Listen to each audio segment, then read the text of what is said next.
That truly is our future. And you know what? That's what Black History Month celebration is all about. Making sure that we tell the story.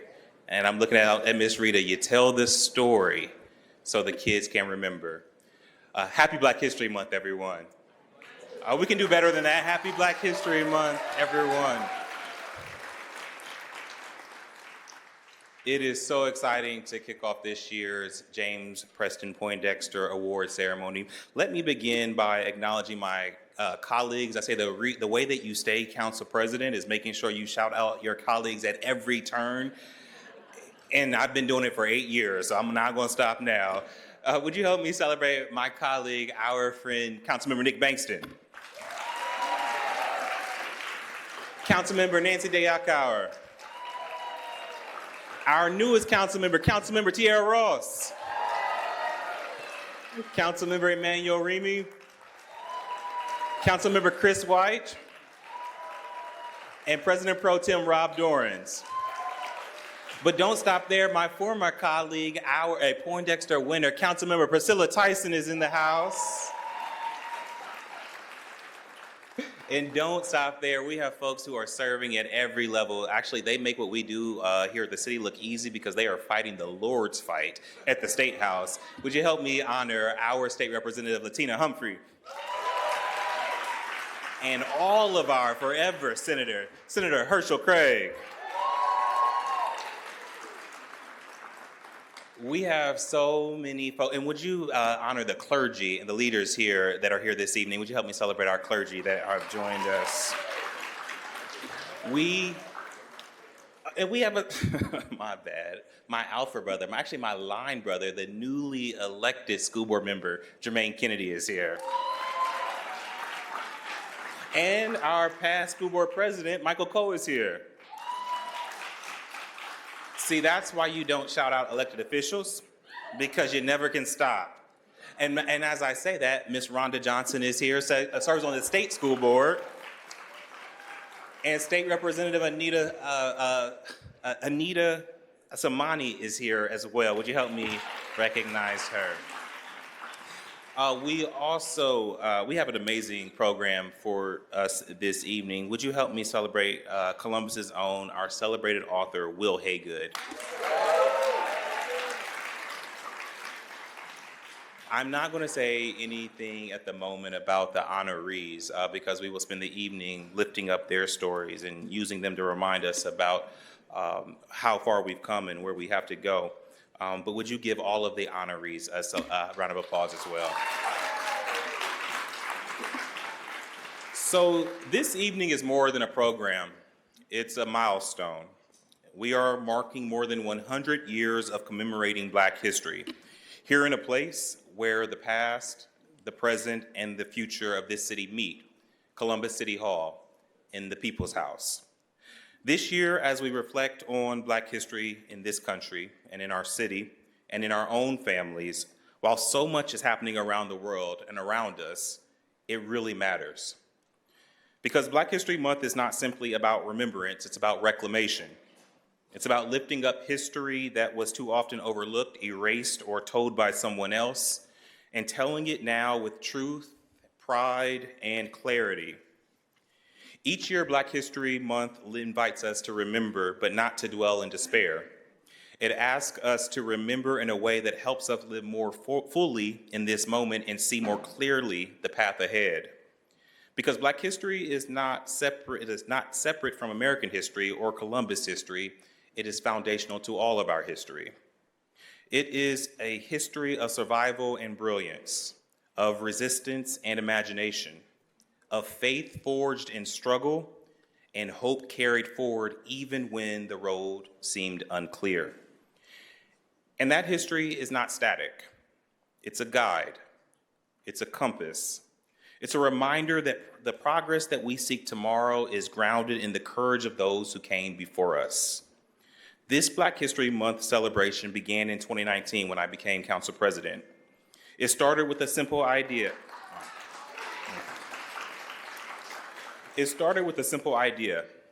To create space right here in the People's House to honor Black history not as an afterthought, but as central to who we are and where we are going.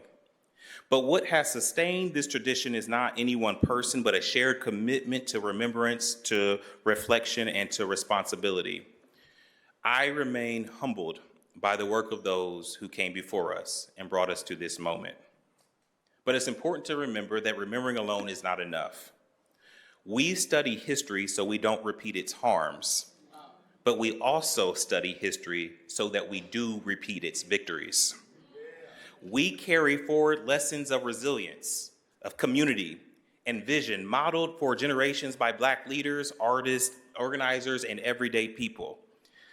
I'm reminded of the words many of us know very well, spoken by our new ancestor, the Reverend Jesse Jackson, at the Democratic National Convention. Most people remember the refrain, "Keep hope alive," but fewer remember the words that came before that. Reverend Jackson said, "It gets dark sometimes, but the morning comes. Don't you surrender. Suffering breeds character. Character breeds faith. And in the end, faith will not disappoint." He went on to say, "You must not surrender. You may or you may not get there, but just know that you are qualified. And you hold on, and you hold out. We must never surrender. America will get better and better and better." And then he said the line, "Keep hope alive." In just a few lines, Reverend Jackson distilled the Black experience, how we get to Black joy. It gets dark sometimes, but the morning is coming. That is the story of generations who have labored without recognition, without protection, dreamed without guarantees, and still believe tomorrow could be better than today. Black history teaches us that hope is not passive, it is an action. Hope is choosing to stand, to serve, and to build even when the outcome is uncertain. It is knowing you are qualified even when the world tells you otherwise. This history reflects not only where we've been, but who we are becoming. It reminds us that ordinary people can do extraordinary things, but only if they are willing to have courage. I have this belief that there is a heavenly host of melanated angels who are peering over the balcony and asking, if we can do it, so can you. Those are ancestors like Frederick Douglass and Medgar Evers, Fannie Lou Hamer and Thurgood Marshall, Shirley Chisholm and Dr. Martin Luther King Jr., John Lewis and ancestors like Ben Espy and Jesse Owens, like Jerry Hammond and Ernest Levert Jr., like Ellen Jenkins Davis and Clarence Lumpkins, like Mamie Moore and James Poindexter and Les Wright and Otto Beatty Jr. As we honor Black History Month, let us do more than commemorate. Let us recommit. Let us use this history as our guide as we move forward. And no matter how dark it may feel sometimes, let us remember the morning is coming. We must not surrender, and together we will keep hope alive. I hope tonight's program brings you songs that inspire you, poems that move you, speeches that convict you, and award winners that will inspire you to emulate them. We already have everything that we need to change our families, our streets, our cities, this country, and the world right here in this room. Now, please, would you help me introduce our MC, the gifted storyteller for the evening, Carrie Charles from NBC4.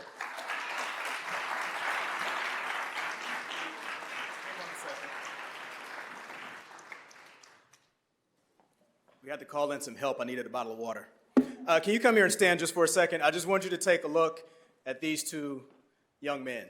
Young men. Young men. We are not the same person. You get that at the grocery store? There was one event, I won't name the elected official, who's older and stuff happens, came up and said, "So how are things going at City Hall?" And I was thinking, does he think I cover City Hall? And I said, this person thinks I'm Shannon Hardin. And then there was another event where folks told me, I'm walking in there with jeans and a blazer. They said, you're up front. I thought, why am I seated up front? I walked and I looked, and it was your name, and I messaged you that day. And I said, I didn't get to speak to you then. And he said, that's okay, because people kept coming up to me saying, I enjoy watching you on the news. I owe some folks some money, so. Good evening to you, everybody. It's so good to be with you tonight. And again, happy Black History Month to you. It is, this is my third year here, so I'm doing something right. I'm gonna keep us on time today, because I got a call at 7:30. But it's so good to be with you all and to take a few moments to honor some of our local legends. And I also just needed to point out to you, I love that maroon you're wearing. Did you say something? Oh, okay. Just the color of Lyndon McKinley High School.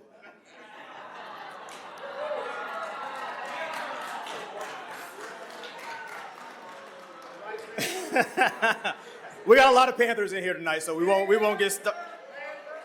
Oh, that was you, Quan. Relax. All right, so here we go. All right, let me get on script.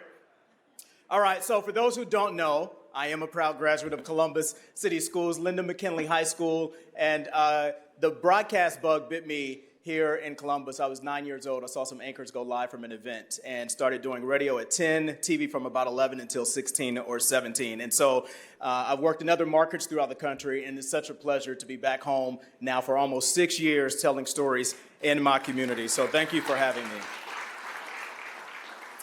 Tonight, we are going to honor those who built before us and those building now. But before we go further, we begin where legacy always begins, and that, of course, is with gratitude. So to lead us in prayer, please welcome the Reverend Dr. Eugene. Is this Leroy? What's the L?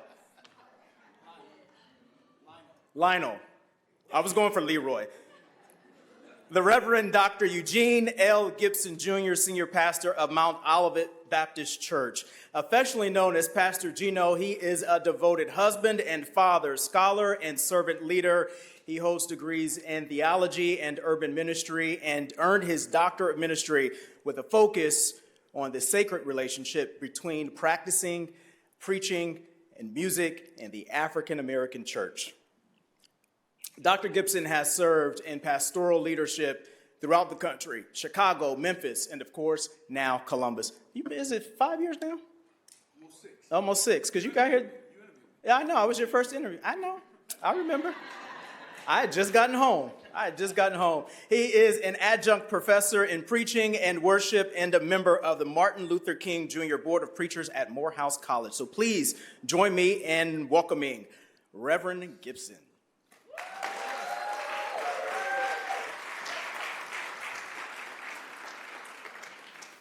Shall we stand for prayer? Brother Shannon, thank you for allowing us to be here. Protocol having already been established, let us pray. God of our weary years, God of our silent tears, Father of grace and Mother of mercy, thou who art the creator of justice and righteousness that Amos declared, the author of and courageous faith that Harriet and Sojourner walked out. We assemble tonight in your name just to say thank you. Yes, God. We thank you for the fact that it's in you that we live, move, and have our being. Yes. Thank you, dear God, that you saw enough purpose in each of our lives to wake us up this morning and give us one more chance. Yeah. We thank you that none of us in here could sue you for lack of child support, for you are not an absentee landlord. And it's because of this, even in the tough days, we say in the language of antiquity, much obliged. We thank you furthermore, oh God, that we believe we can trust you. We believe that you are present and concerned about the lives of these your people. In fact, the only reason that we pray for before this meeting tonight is that we believe that we can trust you even when we can't trust ourselves. You love us and hold all of us close to your heart. You are the God of the rich and the poor, the God of the educated and none. You love the male and the female. You love the well-faring and the faring well. Whether we're straight or same gender loving, prisoner or free, you love us all. And we thank you for that because we can trust you. We pray now, God, for our governmental leadership of the nation, the state, the county, and more importantly, this city of Columbus. Lord, bless Columbus. We pray for Mayor Ginther and the august responsibility assigned to his hand. We pray for President Hardin and the gifted council for the even larger burden that they collectively bear. We thank you for these honorees, God, in their lives of sacrifice and service. Bless them and all of us, God, to sacrifice the luxury of individual preference that we might be able to find the pulse of the collective and be service unto you. In fact, God, you said the heart of the king is in the hand of the Lord, which means that you have jurisdiction over every nation and every republic. While some worry about prime ministers and presidents and governors and mayors and the like, we recognize you as sovereign. So God, we ask tonight that you show yourself mighty and show yourself strong. In fact, we say, let God arise and let God's enemies be scattered. Until the sick are healed, until the poor are cared for, until the widow is served and the orphan is home, until the confused are at peace and the hungry is filled, until the thirsty are quenched and the crooked ways are made straight and the rough places are made plain, until fear is replaced by faith and discord by harmony, until the lowly are exalted and exalted are brought down, until justice rolls down like water and righteousness like a mighty stream, until the glory of your name is revealed in us, to us, and through us. And it's in that name, the name of the one who loves and gives life to us all, that we pray. Amen.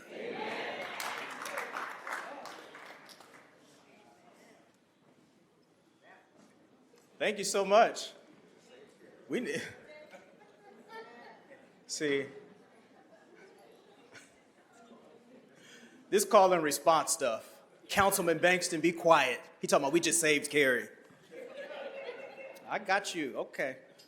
Thank you so much for that. Back to the theme of Linda McKinley. Columbus native Quan Howell began singing at just 5 years old at Mount Zion Missionary Baptist Church. From local churches to national stages, his voice has carried messages of faith, resilience, and excellence. He has recorded music, performed nationally, and remained rooted in Columbus throughout his journey. If you are able to, please stand for the singing of Lift Every Voice and Sing, led by Quan Howell.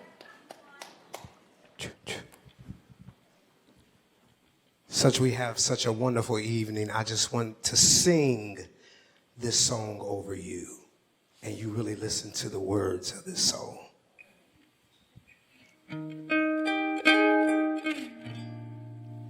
Lift every voice and sing till earth and heaven ring with the harmonies of liberty. Let our rejoicing rise high as the listening skies. Let it resound loud as the rolling sea. Sing a song full of the faith that the dark past has taught us. Sing a song full of the hope that the presence has brought us. Facing the rising sun of our new day begun, let us march on till victory is won. This is the verse that I love. God of our wearies, God of our silent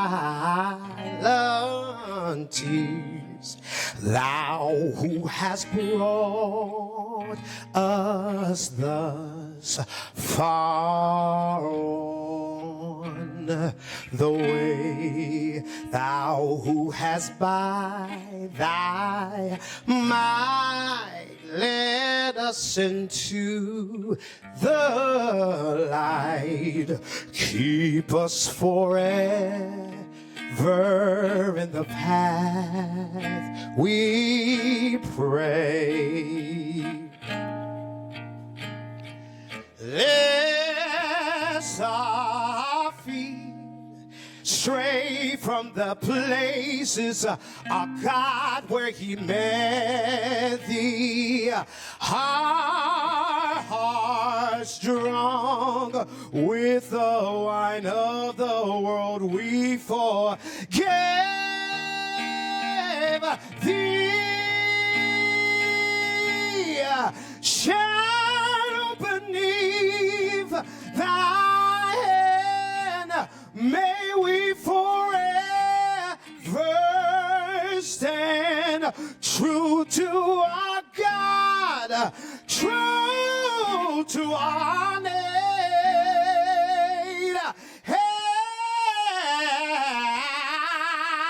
Hey, deflate.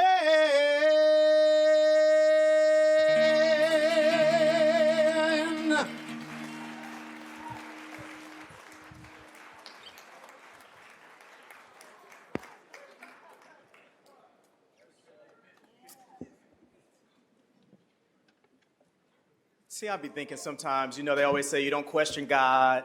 You're not supposed to get mad at God. I be thinking, God, why? I wanted to be able to sing. I almost held you up and backed you up a bit, but you very politely told us, don't interrupt. So we did not. That was awesome. Thank you so much. Our next artist reminds us that imagination is part of every blueprint. Greg Corbin is an educator and poet who has helped young people activate their voices through creative expression and storytelling. Through his work as a civic educator and creative leader, he has empowered thousands to speak with confidence and authenticity. Please welcome Greg Corbin.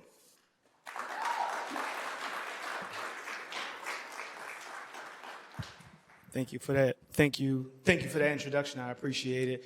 Thank you for the invite, council. Thank you so much. And I'm going to share a poem because I'll see you in a few after this. So where do I start? Oh, I do have a book for sale. I might as well promote it and say it now. I shamelessly do that. If you care about Black economy, I'm here to help you with that.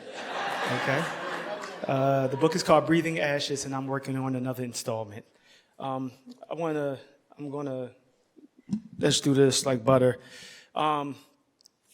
History is interesting, right?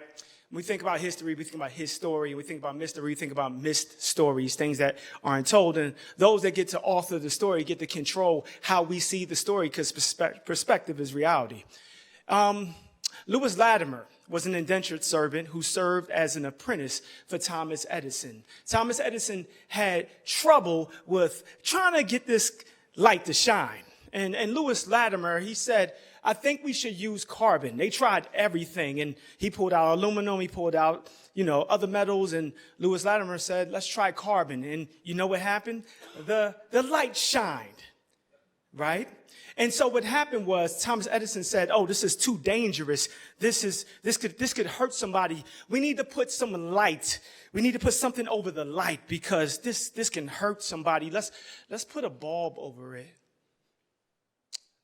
Years later, we go to stores looking for the light, and we ask for the light bulb instead of the filament, which is the reason why it shines.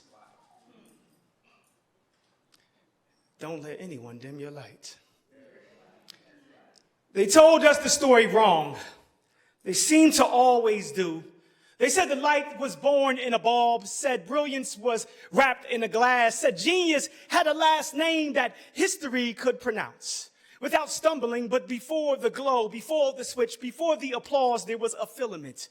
Lewis Latimer, a filament. Indentured by circumstance, apprenticed by proximity, a filament, standing close enough to genius to be mistaken for shadow.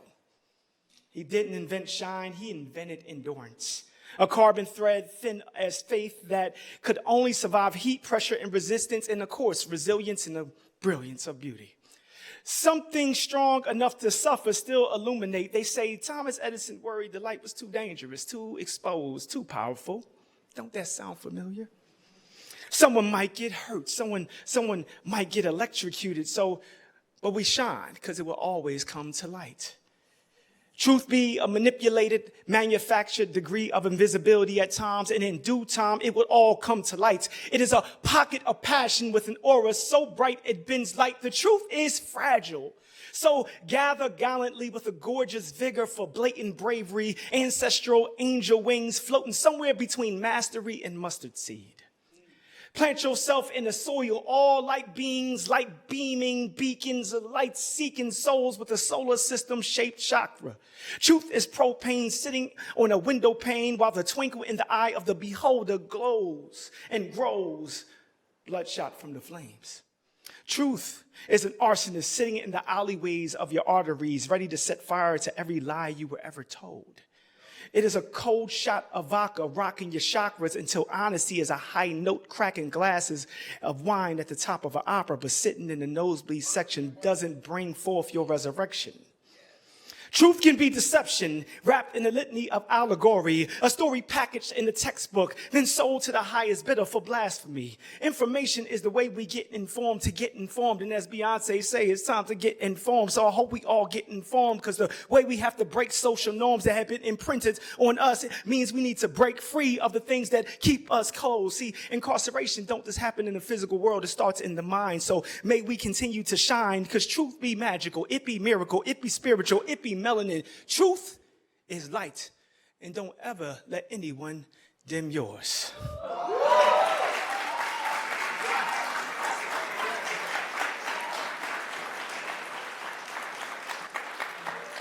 Awesome, awesome.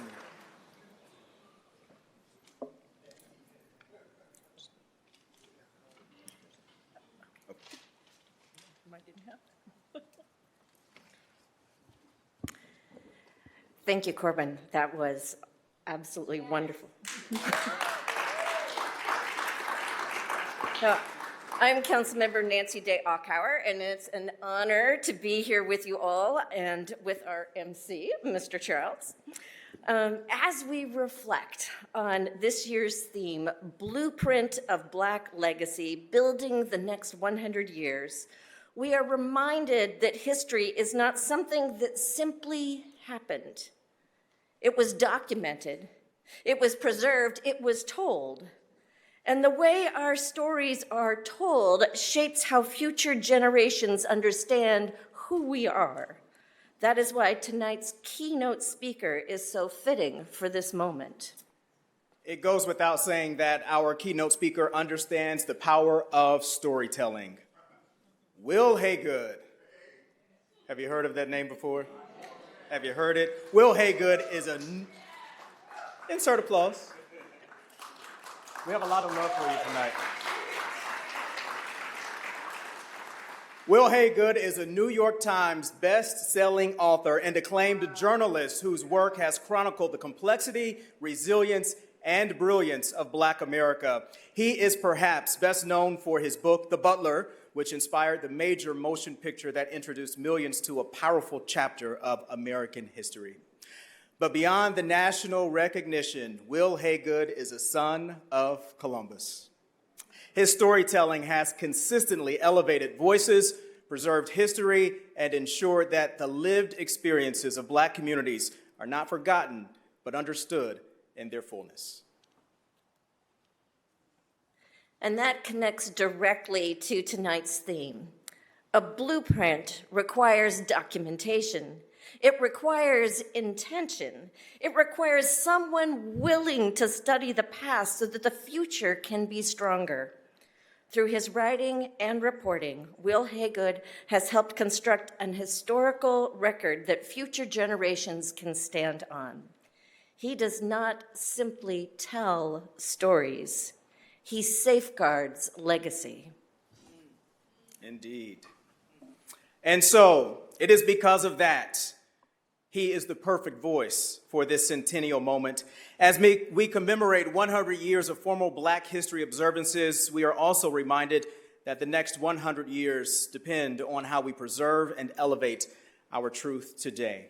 So Columbus, please join me in welcoming a proud Columbus native, an extraordinary storyteller, and tonight's keynote speaker, Mr. Wil Haygood.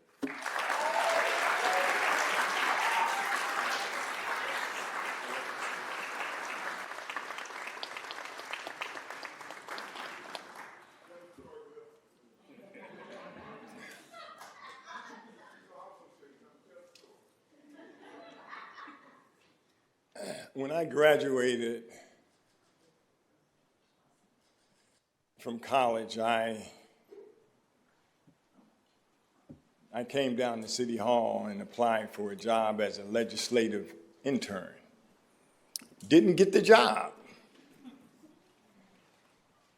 So I went out into the world and I got some more experience, and I came back a year later and I applied again for a job as a legislative intern. Didn't get the job.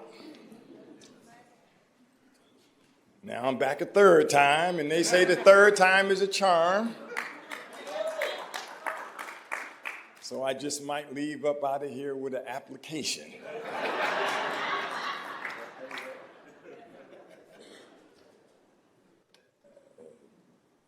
I want to thank those who introduced me. Thank you very much. It's always wonderful to be home, especially because I get to see family and friends and some of my heroes, some of my personal heroes, people who I've looked up to for a long time. Herschel Craig, Alex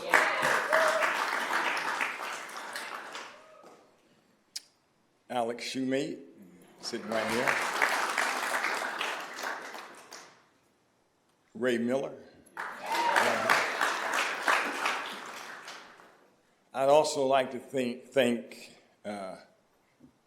two mayors who have always taken the time to introduce my work around the city, having named certain books of mine as All City Reads. Mayor Ginther, I thank you and your staff. Mayor Coleman, I thank you and your staff. I travel a lot, as you know, and when your city council president, Shannon Hardin, was first elected, friends of mine all over the country said, "Man, who's that young cat who y'all just elected?" And I said, obviously he's got it going on. But it goes deeper than that, because you in city council here have done some remarkable things, very progressive in the past few years, enlarging people's civil rights, enlarging people's human rights, while the nation has been backsliding on those very things. So this city council, sir, under your leadership, deserves a lot of credit.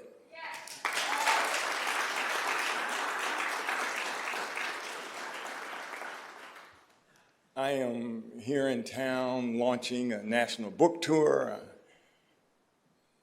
I leave here and I go to Dayton and Cincinnati and Denver and Atlanta and Dallas and Houston and other points. I'm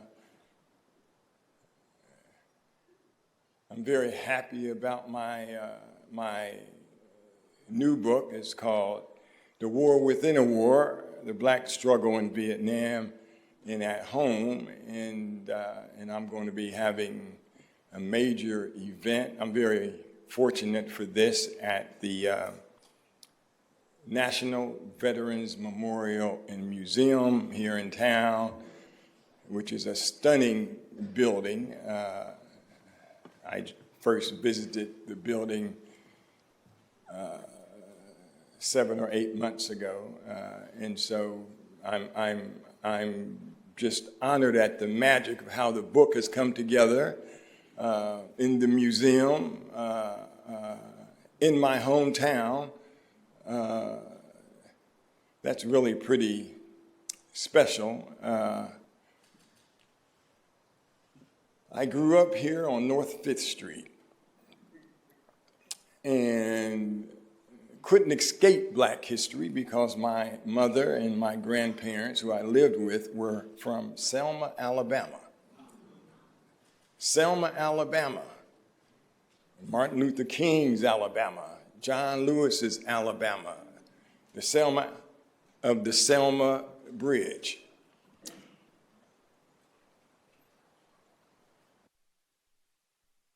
Across the street from me, there lived a guy named Skip Dunn. He was older than me, and he would always wave to me. I was off to the 7th grade. He was off to high school. He taught me how to throw horseshoes and play softball. The following year, my family moved to the east side, and I lost touch with Skip Dunn. Life goes on, and I go to college. Maybe the reason I didn't get that job as a legislative intern is because I graduated in that class you might call summa cum lucky.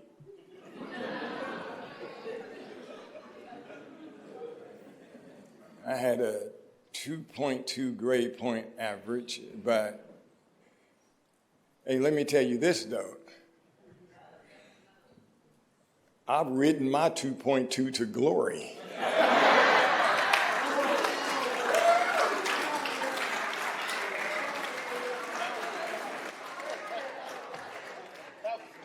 I have made a movie with Oprah Winfrey. I saw Nelson Mandela walk out of prison. Life has turned out okay.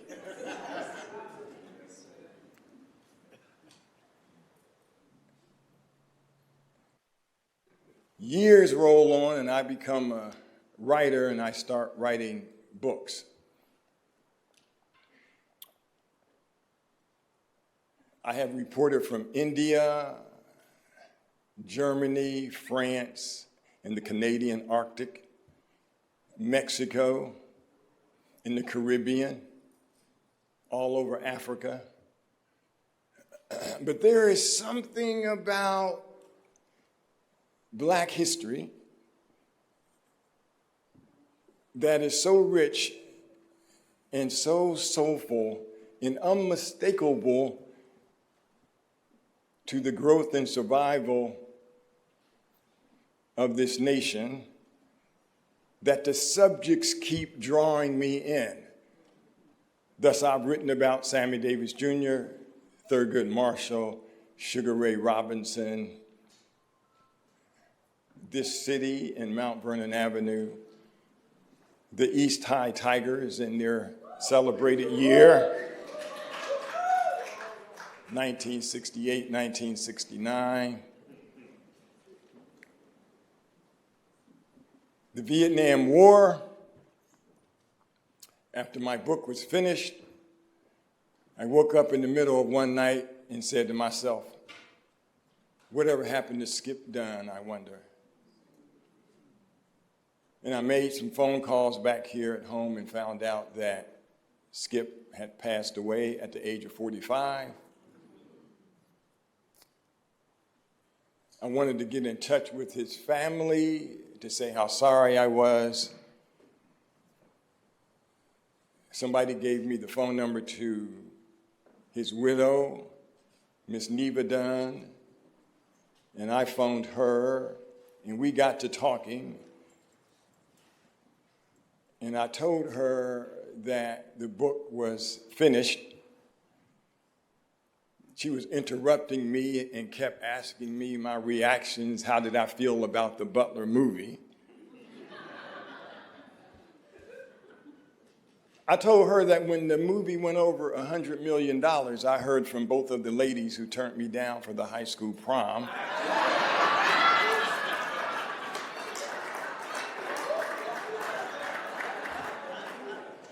I kept trying to keep her on track. Well, let's get back to my Vietnam book, Miss Dunn. So we finally did, and I told her, and I said, I'm so sorry that I didn't get a chance to talk to Skip as the book is finished, and they've already got their book jacket on the book, and she said, oh, Wil, I'm so sorry, but I'm happy that your book is all finished. It's going to be coming out soon. And before we hung up, I said, can you, just for sentimental reasons, Mrs. Dunn, send me a photograph of Skip Dunn? And she said, sure. I'll send you a photograph. A couple days later, she sent the photograph, and I was struck by it. I was smart enough to call my editor in New York City and tell him, hey, you need to see this photograph, Peter. And he said, well, what is it? And I told him, there was this guy who lived across the street from me. He went to the Vietnam War. I wasn't able to get him in the book because I just wasn't thinking about that. And my editor said, okay, send me the photograph. So I did, and I didn't hear anything from him. And he called me 2 days later, and he said, Wil, the art director and I are very taken with the photograph of Skip Dunn. As a matter of fact, we would like you to go back into the book, even think about opening your book and writing about your friendship to your childhood hero, Skip Dunn. And I said, really? I said, but I thought the book is finished. I'm thinking of the next book already. He said, no, slow your roll, because we are actually thunderstruck by this photograph. 2 weeks later, they send me the finished photograph that John Gall, the art director, did after I had sent them some more pages to open the book. Miracle of miracles. The photograph of Skip Dunn of Columbus, Ohio, appears on this book.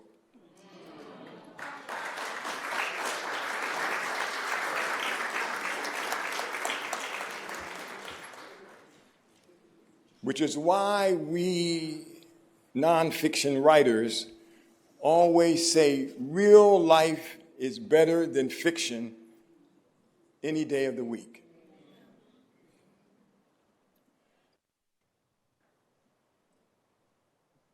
This has been a tough year in the United States of America. So let me tell you this. It's just a little story. When I was at East High School, I went out for the basketball team. I made the reserve basketball team. I wasn't very good. I set the bench. I started one game. However, my good friend Leonard King can attest to my basketball prowess. He's over there. Anyway, at the end of that year, I went to Bob Hart, who was the head legendary coach, and I asked him if he thought I would make the varsity the following year. He answered very bluntly, no. No, you will not make the varsity. So I knew, that I had to cast my net wider and find a school with a mediocre basketball team that I could make. And so, sometimes I think of this and say, wow, what were you doing? So I went to West High School. Went out for the basketball team, and I was the last guy to get cut. So I said, God, dog, I got to cast about again. Jiminy Christmas. So I made some phone calls, and some folks said, man, they got a team at Franklin Heights. I know you can make that team. God, dog, man.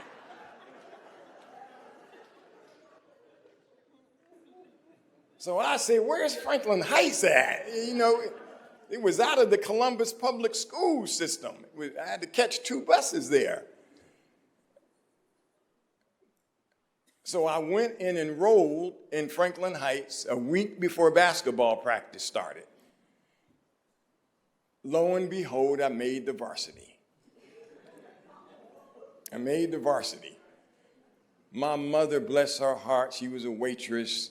She always crept into my room when she got off work at midnight to leave me bus fare. I had to catch 2 buses, Leonard Avenue downtown, and then the Mound Street bus. I had to get up at 5:30 in the morning. But I wanted to make the basketball team. I wanted to be part of the team.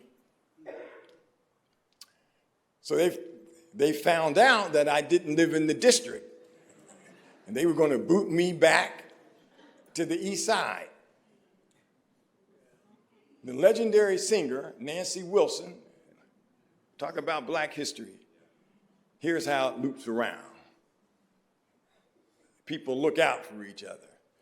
Nancy Wilson's father, Odell Wilson, heard that there was this young black kid who just landed inside Franklin Heights. He gets good grades. He wants to play basketball. He has made the basketball team, but he's getting ready to be kicked out. So Mr. Wilson came and visited the school principal and said, I'll be his guardian. Let him stay. The kid wants to play ball. The kid gets good grades. Let the kid stay. And they did. Now, on the weekends when we had games, away games, I would always be fearful that by the time we got back to the high school and I jogged up to Mound Street, that the last bus would be gone. The bus was right at Mound Street, and its last ride was at 11:34 at night. There was no car in my family. So if I missed that bus, I'd be in serious trouble. I don't know if I would sleep outside or what would happen to me. Something dangerous might happen to me. So the first time that the game went into overtime at Dublin High School, my heart was beating because I wondered if the school bus would get back and I would be able to shower and run down the main street before 11:34. That first away game, the bus driver was getting ready to pull out. And I waved and said, hey. And he stopped. He stopped and let me on. It happened again 3 weeks later, and I'm running, and I'm thinking, since I don't see the bus at the corner, it was setting back a little bit. I'm thinking that he's gone. But I get to the corner, and I turn around, and there's the bus driver. And I said, sir, thank you so much, because I wouldn't have had a way home. And he said, I know. Now, the reason I wanted to tell you that story is because the bus driver was a white man. 10 times that season, he waited for me. 10 times. He waited on the little black kid.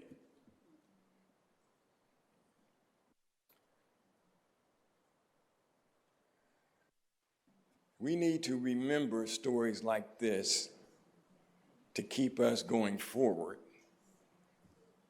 to let us know the kind of people we need to elect as leaders in our country.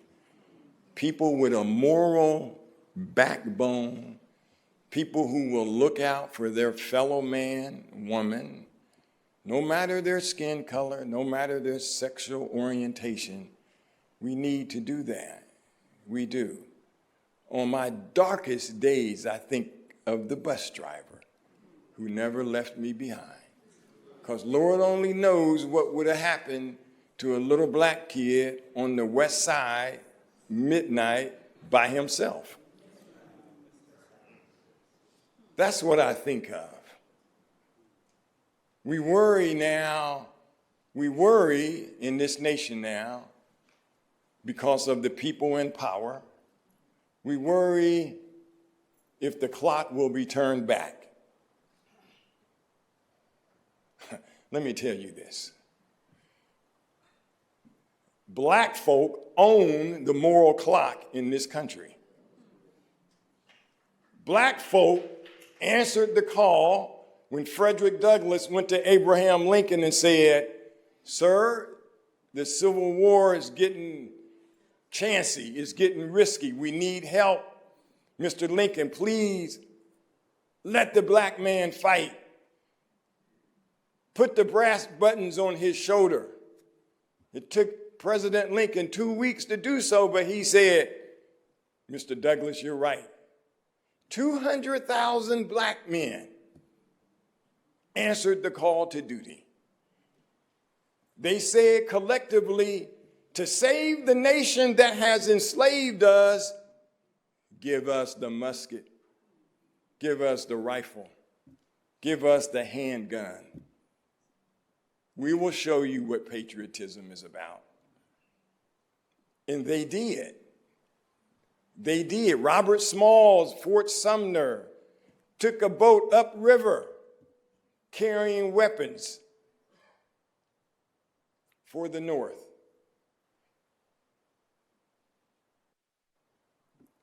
We went to France, black soldiers.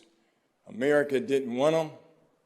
World War I, the Harlem Hellcats took a boat, went to France, and said, "We are here to fight for America and the Allies in World War I. No, our nation doesn't love us, but that's okay. We love our nation." And they fought. And the Harlem Hellcats came out of World War I with enough medals to fill this room. So, we think about black history. And we got to think about Thurgood Marshall, who knocked down Plessy v. Ferguson. He knocked it down. That's like knocking down 1,000,000 mountains. He knocked it down. Plessy v. Ferguson, the legal decision that put in place separate but equal. He knocked it down with a lot of other help with other brave, brilliant lawyers. He knocked it down. The people in Washington, D.C. right now, and I'm a journalist, I'm a biographer, I deal in facts, not fake news and all that lunacy. I deal in facts. The way to bring the nation together, as we do it at the ballot box. Black folk did not stage the insurrection on January 6th.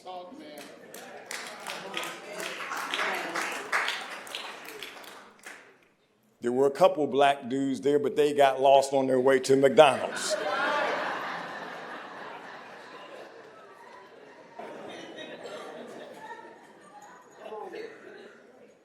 There's a TV show called Game of Thrones. Not that I watch a lot of TV, but I watch that one. And when something epic is getting ready to happen, they will say, winter is coming. Winter is coming. So I must say to MAGA and all of the others who are on the wrong side of history, November is coming. November is coming.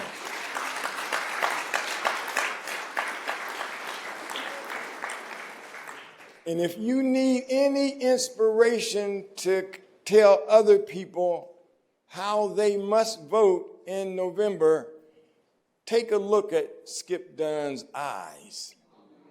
Let them talk to you. Those soulful, righteous eyes. Columbus's own Skip Dunn. Black history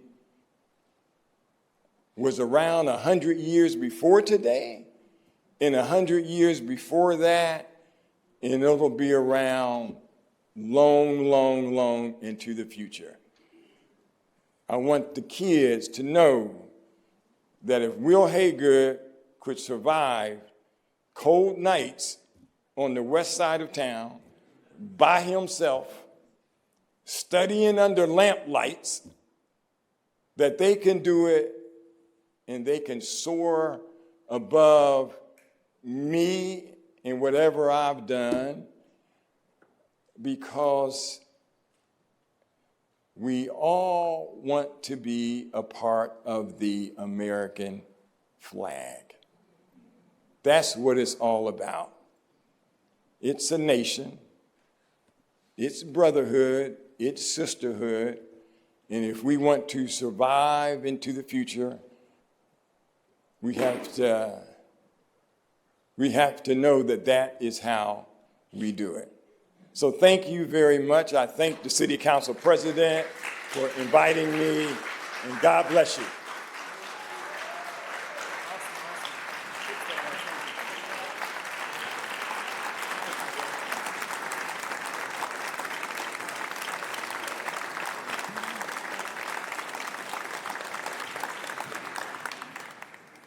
May I steal your book for just a second? Thank you for some insight. We are going to spend some time together tomorrow. I'm doing an interview with him, and so we're going to sit down. And I wanted to talk a bit more about this young man on the cover. And when I got to my desk a couple of weeks ago, the book was it was on my desk, and I was captivated by this photo. And I thought, you know, they always say the eyes are the windows to someone's soul. And I wondered about this young man and his story, and I was like, who is this guy? So I went and did the 6 o'clock news and did the 7 o'clock news, and then I sat down and I saw a post on LinkedIn. This guy said he was getting on a plane.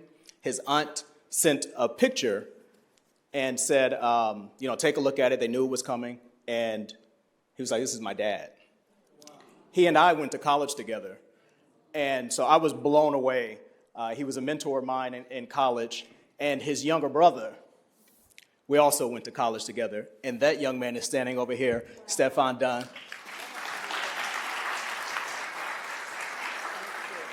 so I was going to save the story for you. Then Stefan walked in. I was like, is that him? I can't see his face. All right, you got to get up here. You got a spot to do. But thank you so much for that.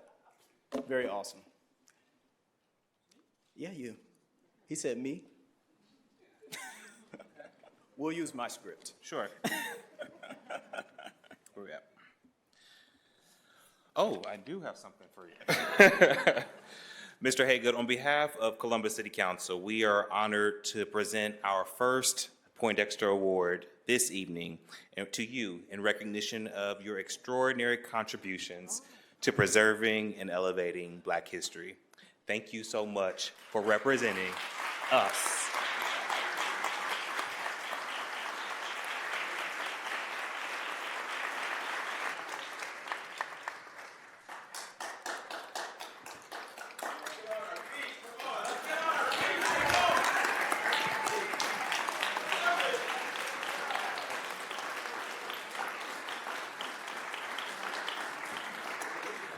This award and the awards that all of our honorees will receive is by a local Black artist, Richard Duarte Brown, who made each one of these pieces specifically for our honorees. So thank you so much and congratulations, sir. Thank you very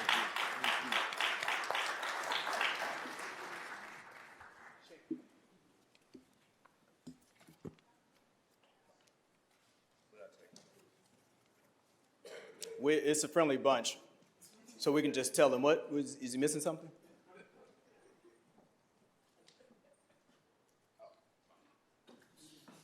Okay.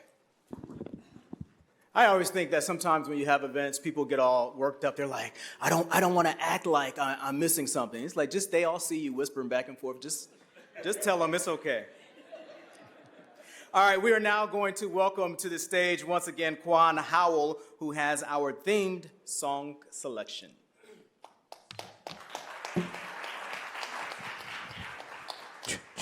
Talking about history, this song that I'm going to sing, I recorded this song 30 years ago with a group called Sounds of Blackness. So I hope you enjoy tonight. It's called If You Hold On, You Know Your Change Is Going to Come.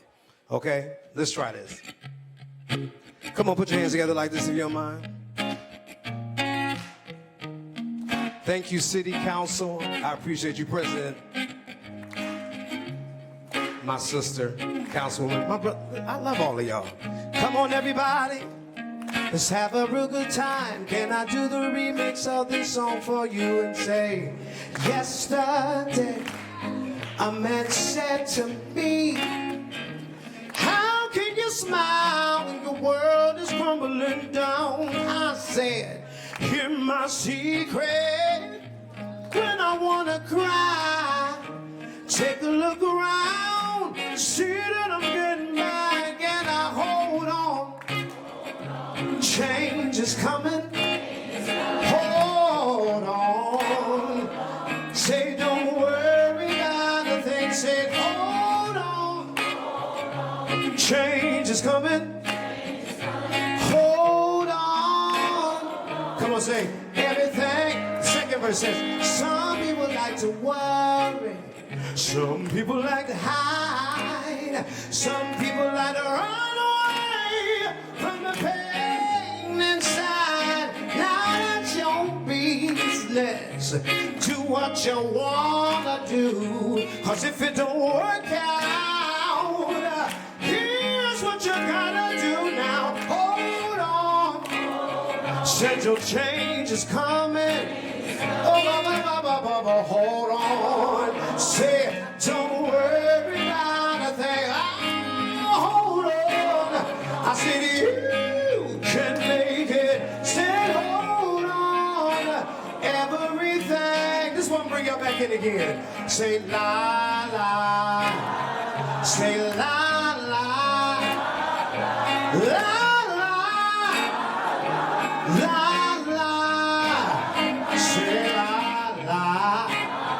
Say la la, la la, hey, now hold on, your change is coming, hey, you gotta hold on, don't you worry about a thing, hold on, said you can make it, now hold on, oh.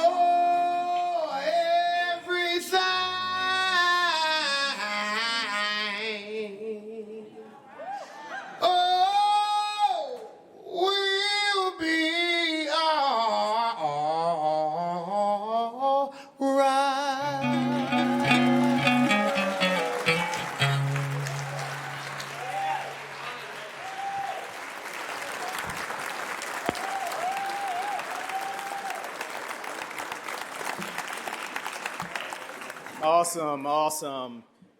If you're around about my age, you remember heading to school on the school bus, and Casey Jones on 16 WVKL would play music that spoke to specifically young black children, and that was one of those songs. So thank you for that. Thank you, thank you. Before we recognize tonight's honorees, it is important to understand the legacy behind this award. Columbus City Council proudly presents the Poindexter Awards, recognizing trailblazing men and women who have made significant contributions to how we live, work, play, and prosper in the city of Columbus. This award is given in honor of the Reverend James Preston Poindexter, a giant of his time and a transformational leader in Columbus African-American history. The Reverend Poindexter arrived in Columbus in 1838. He opened a barbershop on High Street across from the State House, built his impact and his legacy in this community. It extends far beyond business. He became a conductor on the Underground Railroad, supplying wagons and teams of horses to help fugitive slaves on their journey to Canada. During the Civil War, he and his wife formed the Colored Soldiers Relief Society to assist black soldiers and their families when the state of Ohio failed to support them. He served on the Columbus Board of Education, helping improve African American and Catholic schools, and worked to ensure black teachers could teach side by side with white teachers in 9 schools throughout the city. He served as trustee for multiple institutions and in 1880 became the first African-American member of this Columbus City Council. That is the legacy behind this award. So tonight, as we honor Blueprint of Black Legacy, building the next 100 years, we recognize leaders who are building institutions, expanding opportunity, and ensuring Columbus is stronger for the next generation. And we're talking about y'all. So let's get this portion of our program started. Please join me in welcoming council members Bankston and Remy to help kick off our 2026 Poindexter Awards.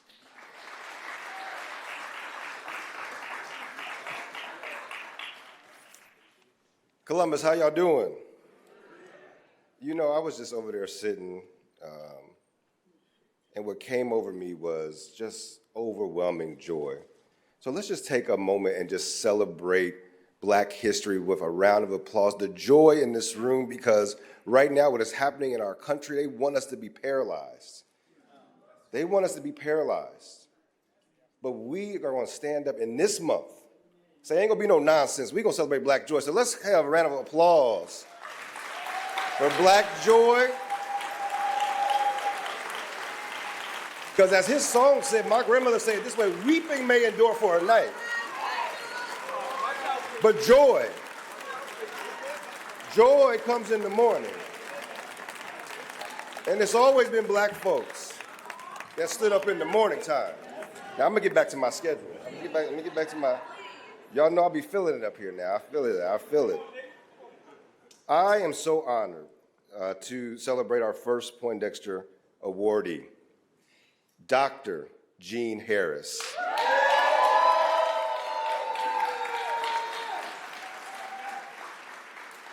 Now, some of y'all clapping, but some of y'all was like me. And we just had this historic snowstorm and all that. I said, they better be glad that somebody else is superintendent, because under Jean Harris, we'd be at school. Now, I went to Columbus Public Schools, baby. We was there. I could count on my hand how many times school was closed, okay? All right. We was educated, all right. But a blueprint begins with foundation. And education is the foundation of any thriving city. Dr. Jean T. Harris was born and raised right here in Columbus.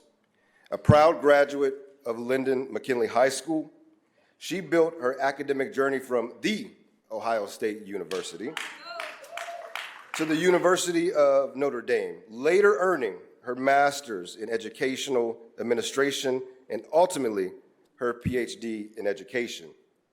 Her path reflects what is possible when Columbus invests in its own.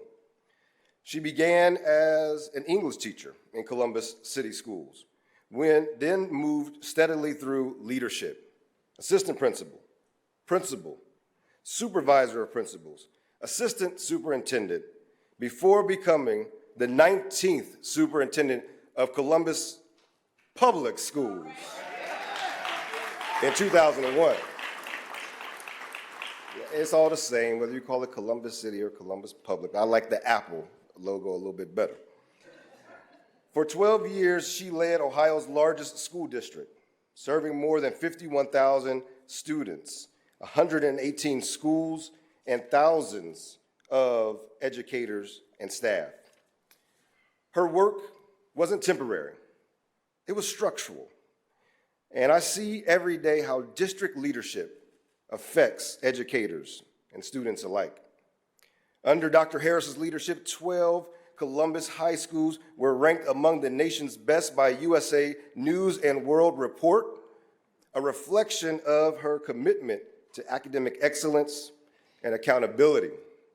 And this is the only one time I will shout that out. One of those schools was Council President's High School, Columbus Alternative High School. But beyond rankings, her impact is measured in opportunity. She championed higher standards, strengthened district systems, and worked to ensure students were prepared not just to graduate, but to lead. When we talk about blueprint of Black legacy, building the next 100 years, we are talking about investing in young people who will shape Columbus long after we are gone. For decades, Dr. Harris helped design that future. Her leadership has been recognized across the state and nation, including being named Ohio Superintendent of the Year and receiving numerous honors for excellence in educational leadership and community impact. Tonight, we honor her not just for the position she held, but for the generations she influenced. Because when you strengthen education, you strengthen the future of Columbus. And Dr. Harris, when I saw your name and they said that I was going to be able to introduce you, I had to pause, because you know I remind you, and if you don't remember, I will remind you again. It is because of you, the leader that I am today, the skills that I learned. You know, Dr. Harris had this thing when she was superintendent. It was called the Superintendent's Roundtable, or I maybe draw a blank on the name. But each high school had a designee that went on a regular basis to advise her on what was happening, on what we wanted as students. And my principal, Mr. Ed Johnson, one of the baddest principals in Columbus City School history, assigned me that task. And when we came to sit before you, ma'am, we were prepared. We learned. We showed up. But more importantly, you listened. And what it taught me was that if you show up and lean in, leaders will lead, and they'll make a change. But more importantly, you gave me space, and people saw things in me that I didn't see in myself. So I want to thank you for that personal opportunity, but thank you for what you did over your career for this community and for this school district. So without further ado, our first Poindexter awardee, Dr. Jean T. Harris.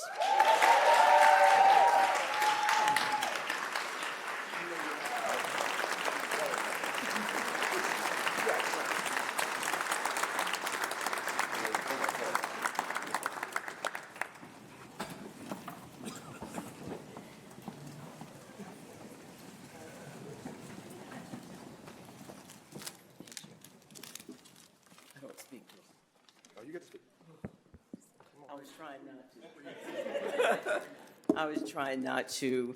Thank you, Councilman Bankston, and thank you, President Hardin, and to all the council. You have no idea how humbled I am by this award. I've been saying it to my husband since I knew about it. Yeah, I'm so humbled. There's so many people. And when you look at this rich array of individuals who are receiving these awards tonight. I'm humbled to be among them. I just want to say this about my career, and that is this. All I ever really wanted to do was to be in position to help some people, some children, some adults, to really live out what they really could be. I thought that our students were brilliant. They were smart. They were capable. All they really needed was an opportunity.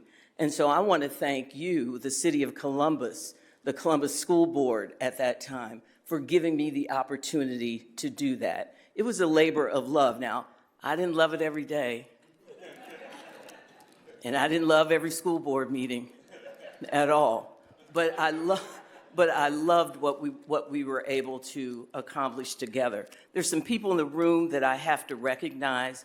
First, I really like to recognize all the individuals. I see Fred Benton back there. All the individuals from Mount Olivet Baptist Church, of course, starting with our pastor, Dr. Gibson. If you just stand up, I just want to tell you, these are my people.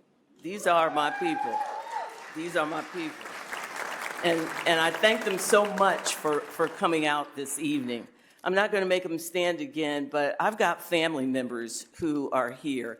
And I'll tell you why that is so tender to me. They are really all of my husband's family members. All of my immediate family members have gone on to glory. My husband's family said to me, no, your immediate family members have not all gone to glory. We are your family. And they are here this evening. And I want to thank each and every one of you for being here. They've been following me around for forever, so I appreciate it. Thank you, thank you, thank you. I am honored, and I want you all to know that just because I'm retired doesn't mean that I'm not doing anything with kids anymore, because we are, and we're going to continue doing that, and I'm going to continue doing that until I take my last breath. Love you all, and thank you so much.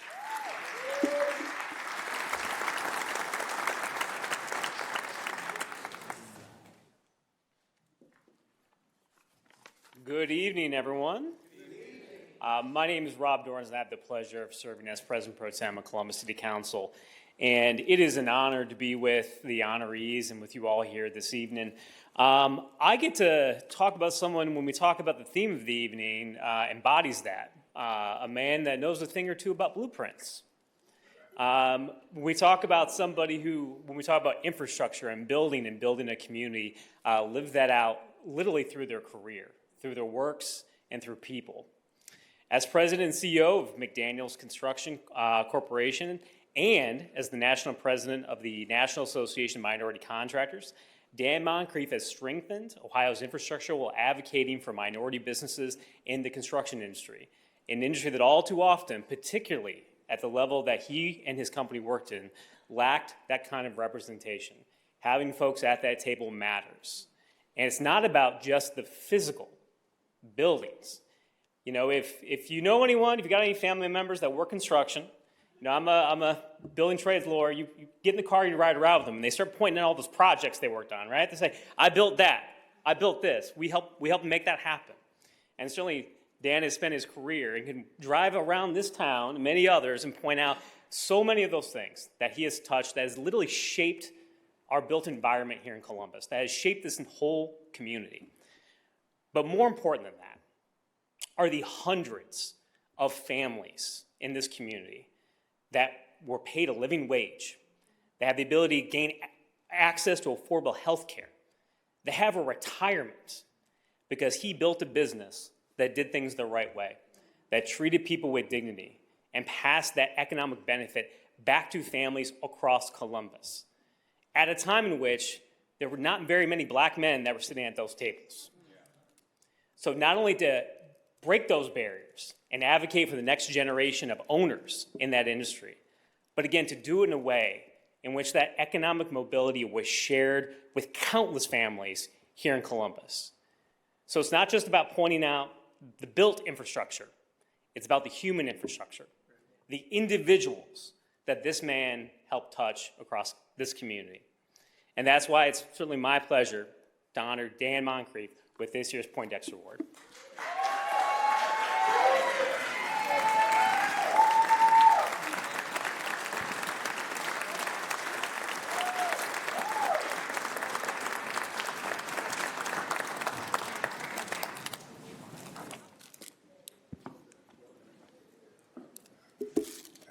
President Hardin, thank you. City Councilman Dorian, thank you. And thank the whole council. When I got a call from President Hardin a few weeks ago telling me that I'd been picked to get this award, I didn't know what to say. I don't know still why I am here. You know, my motto in life was to try and always give more than you get. And the only thing I can say is that by being awarded this, maybe I left some of that there, right? I've had a lot of support from friends, relatives, my granddaughter,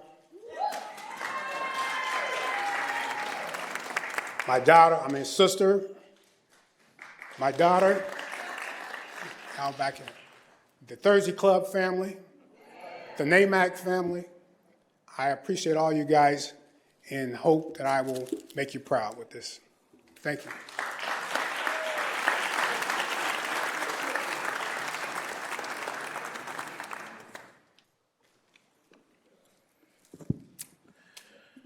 Some leaders build with bricks and mortars. Others build through policy platforms and people. Senator Ray Miller built through all three. Tonight, we honor another proud graduate of East High School and the Ohio State University, my brother in Alpha Phi Alpha, who was always understood that leadership begins long before a title is ever bestowed. Even as a student at Ohio State, Senator Miller was creating what many would later call good trouble, advocating for greater access, opportunity, and equity for Black students on campus. Before entering the legislature, he served as a special assistant to President Jimmy Carter, gaining firsthand experience in leadership at the national level, experience he would bring later to Ohio. For 24 years in the Ohio General Assembly, 16 in the House and 8 in the Senate, Ray Miller helped to shape legislation that built lasting institutions, expanding minority health access, strengthening addiction services, investing in education, and securing early childhood funding. These were not symbolic actions. They were structural decisions, choices that continue to shape lives and expand opportunities across our state. Senator Miller went on to found Columbus African American News Journal, ensuring that our stories were told, our voices were amplified, and our community remained informed, engaged, and empowered.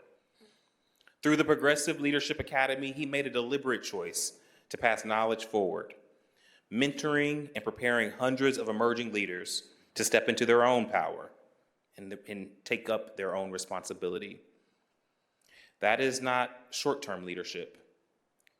What you did, sir, was generational. And when we talk about a blueprint of Black legacy, we are talking about leaders who design systems that outlast them. Leaders who understand that progress is not just about what we achieve in our own time, but how we make possible for those who come next. Senator Ray Miller has done exactly that. It is my honor, and before I do that, I want you all to stand on your feet as we think about, so often, we don't get to give folks their flowers when they are here. Senator Miller has been that fighter. If you know this city, if you have been around this city, then you know how we should make folks outside and down the street hear the thunderous applause for the sacrifice, the work, the service of our leader, our Senator, Ray Miller.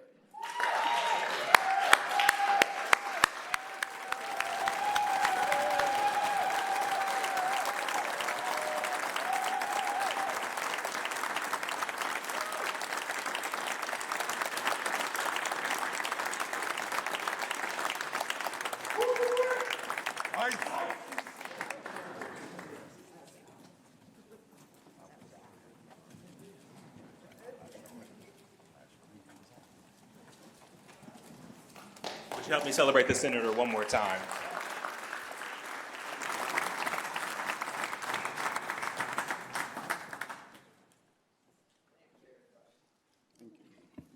First and foremost, happy Black History Month, everyone. Congratulations to all of our awardees, and thank you to our performers for really setting the mood as we continue to celebrate and honor these amazing individuals tonight. I am Christopher Weich. I'm joined by my colleague, Emmanuel Remy, half of the Girl Dad Caucus, so we are honored and humbled to introduce our next awardee, Ms. Elsie Johnson. Oh, well, I said her name. Y'all need to applaud every time I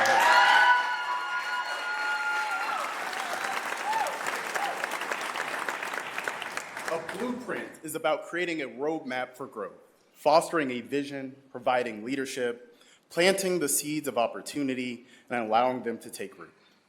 Elsie Johnson, there we go, we listen, is an award-winning writer, entrepreneur, and activist whose work centers on empowering women, especially women of color, to lead boldly and build sustainably.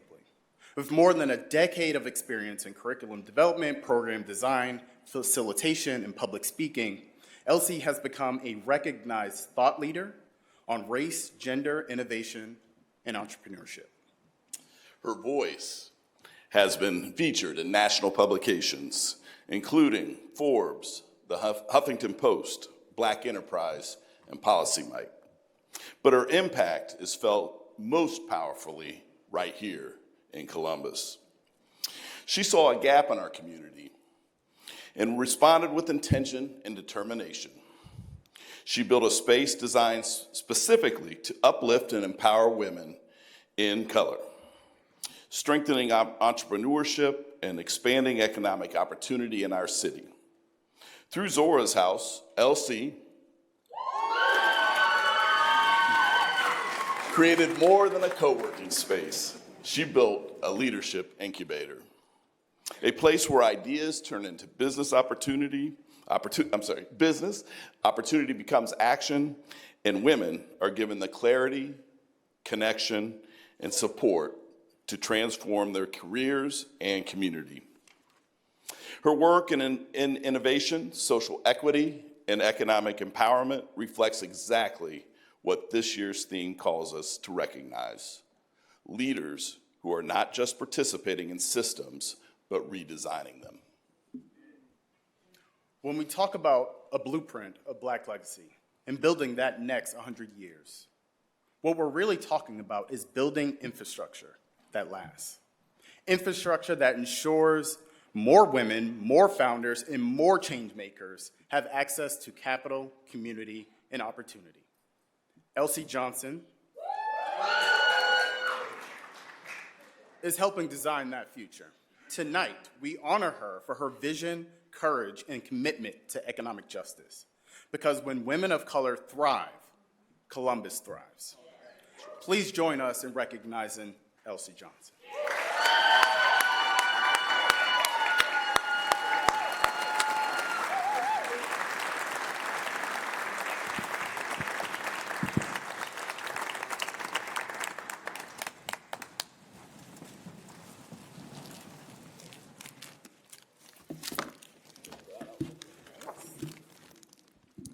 Well, that was embarrassing. Thank you all so much, and thank you to Columbus City Council for this award. I am so grateful, and like so many others have said, when I got the call to find out that I had received this award, I was really surprised and incredibly honored and humbled. Before I give my few remarks, I do want to say thank you to the folks in the audience who have supported this work, been a part of my journey, and that includes my brother and my sister who are in the audience. Shout out to my childhood shenanigans. My amazing Zora's House staff who are here, my mentee, oh, okay, yep, hello. That's what happens when you pay people and then they have to come support you. And my mentee who's also here tonight. Now, we have some actual pastors in the audience, so I am not going to preach tonight. But I am grateful. No, I'm not following. But I am so grateful to share a couple thoughts on the life of Reverend Poindexter and this award. When I reflect on the life of Reverend James Preston Poindexter, I am struck by the fact that with all of his incredible accomplishments, his formal education actually ended at the age of 10 when he was apprenticed to a barber. I am struck by the fact that in a world that denied him access to formal systems of power and learning, he found another way. He learned in community. He built in community, and he created opportunity in community. There is something profoundly powerful about that. Reverend Poindexter's life reminds us that when systems exclude us, we do not disappear. We innovate. We build parallel structures. We teach and we mentor one another. We open doors for one another. From a barbershop across from the Ohio State House, to the pulpit, to city council, to the school board, his journey is a testament to what is possible when Black communities refuse to wait for permission to thrive. And at Zora's House, that same spirit guides our work every day. We exist because all too often, women of color, and especially Black women, have not been given full access to capital, to space, to opportunity, or to platforms where our voices are respected. So we built our own. We created a space where women of color can gather, dream, launch businesses, build movements, take a nap, and reimagine what leadership can look like. We are continuing a long tradition of apprenticeship, mentorship, and collective care that has always sustained our communities. Reverend Poindexter was sought out by governors and presidents for his wisdom. He spoke for the poor, the forgotten, and the oppressed.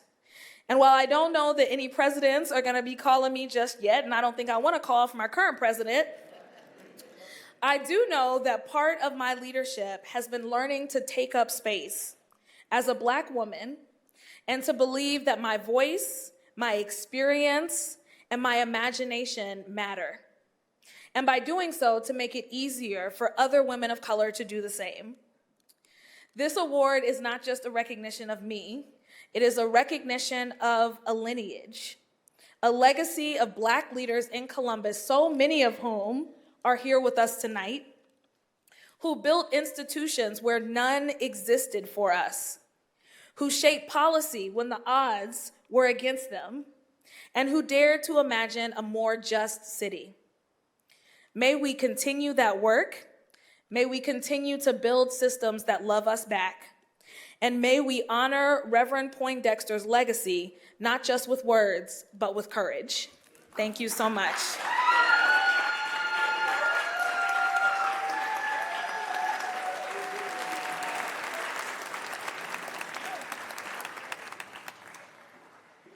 Good evening.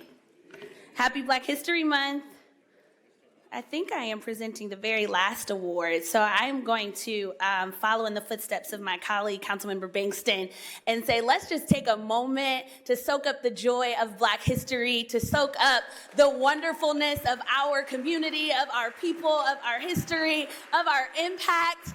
We are history makers. So there are a few people I will fight over. One of them happens to be the award recipient that I get a chance to present to this evening. And when you think about what our wonderful author, Mr. Wil Haygood, said about people standing up and saying, "I'll be your guardian," I certainly think about Attorney Alex Shumate. I did not grow up with a father, but he was one of those father figures who raised his hand to say, "I will be your guardian." That is Black history. That is community. You are the reason I stand here today. And so I am honored to have the opportunity to honor you. And it is truly my honor to present this award tonight because Alex Shumate is not only a respected leader in our city, he is family to me. I'll take a quick pause to shout out my brother, Stefan Dunn. Thank you for being here. I couldn't tell you how excited I was to see Uncle Skip on the cover of that book, Black History, I Am Your Guardian. Another example. So this recognition is both professional and deeply personal to me. Attorney Alex Shumate represents strategic blueprint leadership. Some leaders make decisions that shape a moment. Others help design institutions that influence generations. Across law, governance, banking, and higher education, Attorney Alex Shumate has helped shape the systems that guide this city's current, present, and this city's future. As senior partner at Squire Patton Boggs and former managing partner for the North America offices, he has provided counsel at the highest levels of business and government, where policy, regulation, and opportunity intersect. But his leadership extends far beyond the legal profession. As a founding director of Adelphi Bank, the first Black-owned bank in Ohio, he helped strengthen economic empowerment in our region, expanding access to capital and opportunity within our community. He has served in key leadership roles across major civic and business institutions, including the Ohio State University Board of Trustees and numerous boards that influence economic growth and governance here in the city of Columbus. His kind of leadership is intentional. His kind of leadership is steady. His kind of leadership is forward-thinking.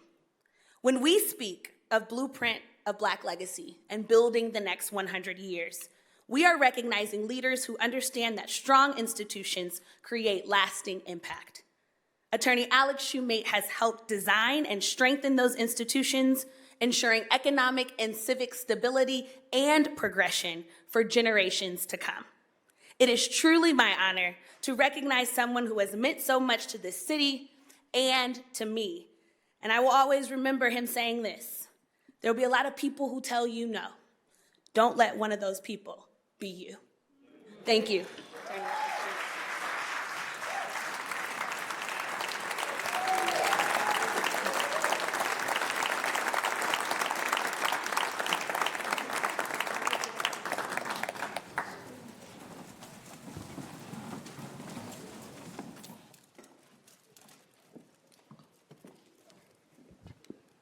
Thank you very much.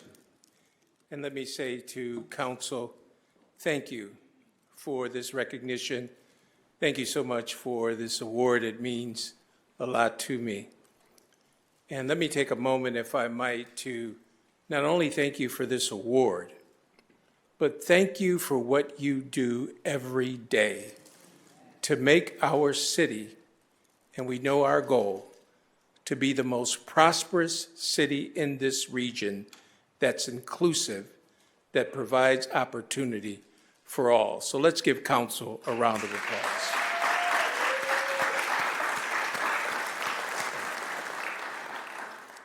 I'll be brief because I know I'm standing between you and dismissal. But I do want to take a few moments to say thanks.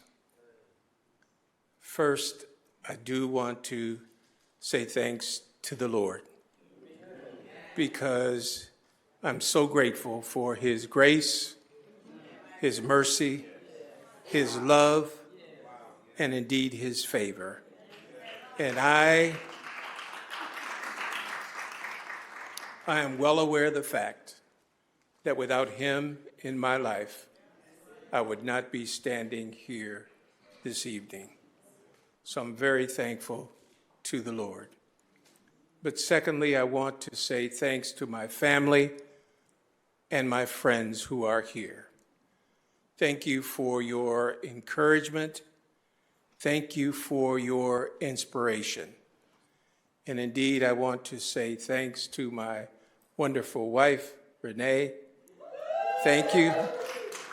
Thank you, sweetheart, for unconditional love. Thank you for unconditional support. And thank you for unconditional inspiration. I love you and appreciate you so very much. And also this evening, as I think about family, my grandson. Aaron, I don't want to embarrass you, but if you would stand up so people could see why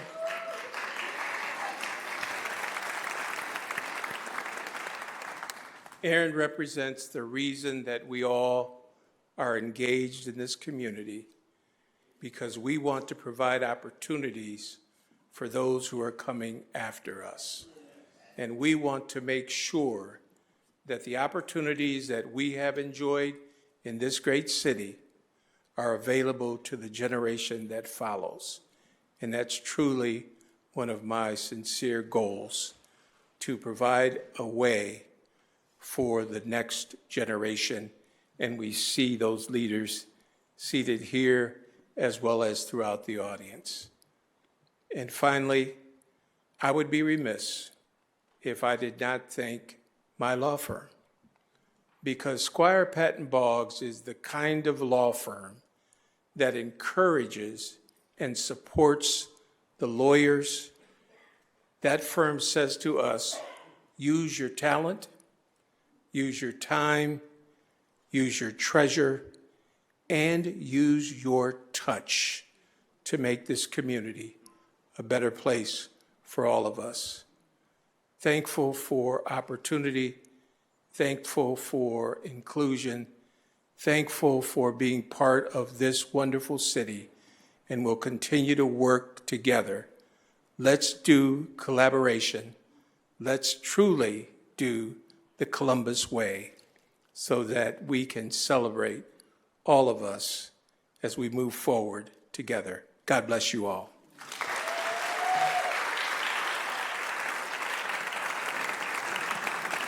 And one more time for our honorees.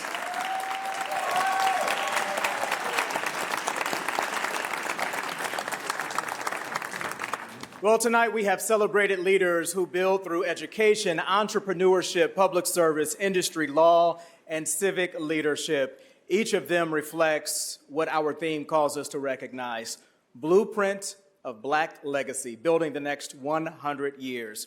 They are not just successful individuals, though I need to do something with my life because y'all are impressive.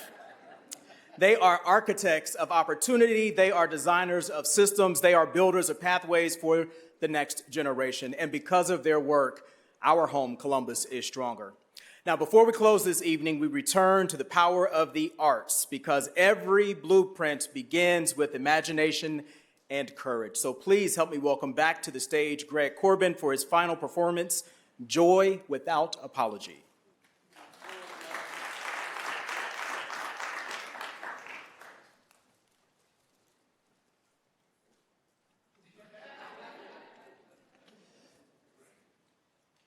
The irony of speaking about joy and being radical about it, it is extremely necessary. I can't speak on how much it's been the thing that kept me alive. And for example, my uncle Duke recently passed away, went to his funeral, And what made me so calm about the transition was the way my aunt, his wife, had handled it. She said, it's going to be a celebration. She set the tone. And she made it extremely easy to speak and be in the space. And a lot of my family members took that on. And I also want to bring up two other people who recently transitioned. One is a brother of mine named Byron Farmer, who was a great father, a great man, a great community member, and always reminded me how important health was. And then another one is Naila Madison, one of my friends from Philadelphia, who was part of the poetry community, was a quiet storm, always giving people something to think about. And so may they rest well. And if you have lost somebody in the last couple of months, make sure you give them their flowers, even when they're not here, because there's only two deaths: when the breath leaves the body and the last time a person's name is said. So, joy without apologies. For centuries, portraits of powerful people avoided smiling for the belief that it made them look weak and vulnerable. It is said that the modern smile arose through capitalism as customer service. Yet the smile has served as a mask, a costume to the cover of the true emotions underneath. This is often known as the code switch. The understanding that truth isn't always acceptable, but the truth is joy is an inside job, and each thought, word, and person you connect with is an employee working in your highest good. Be careful of what you hire, though. What you employ can be the fire that brings down the house, disrupts the temple of your being, the tabernacle of miracle that was delivered to be a divine assignment, to bring you into your own environment. You create the atmosphere from within, a rib cage full of breath, holding conversations with the wind, speaking words into existence. Sometimes joy is the unpaid labor of love, the unconditional agape, the child swinging on the swings, running carefree, carelessly. It's the child pouring milk until it overflows, because mistakes are how we learn. It's the flame. It's the fire. It's the burn. It's the cookout lasting past sunset in the middle of the summer while water bottles sweat. It's the elders playing spades and dominoes in the church basement, censoring language, yet moving with profane intentions to win by all means. It's the elders telling the same stories on repeat so much you finish their sentences. It's the relentless pursuit of fulfilling a dream while walking with faith, transforming your rage against the machine. It's the block party with the music turned up to 10, lying, dancing, and giggling with friends. It's fearlessly wearing natural hair, crown acting like royalty. It's a day rest with phones on silent. It's walking barefoot near a river, hugging trees with feet in the soil. It's chasing a rainbow from your car during rush hour traffic. It's the smell of sweet potatoes and collard greens at the family gathering. It's the constant reminder that joy does not need permission. It's practicing boundaries with no apology. It's disrupting the fallacy and fantasy that money makes you happy. I ain't gonna lie, it darn sure does sometimes.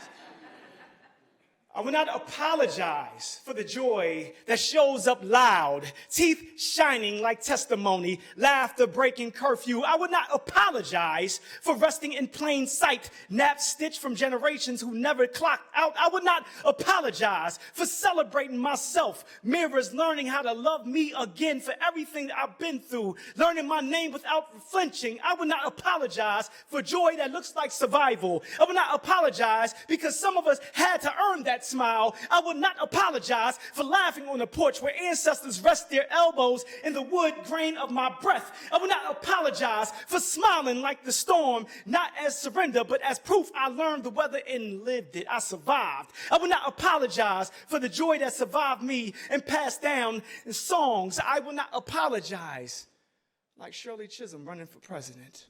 I would not apologize like our awardees tonight who contributed so beautifully to society. I would not apologize like the voice of Quan. I would not apologize like the words of the Reverend. I would not apologize like the council who is moving us steadfast with love, grace, compassion, but more importantly, an indestructible courage that can never be striked out. See, there is no light bulb.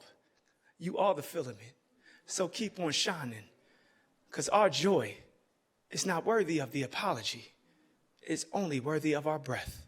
So breathe.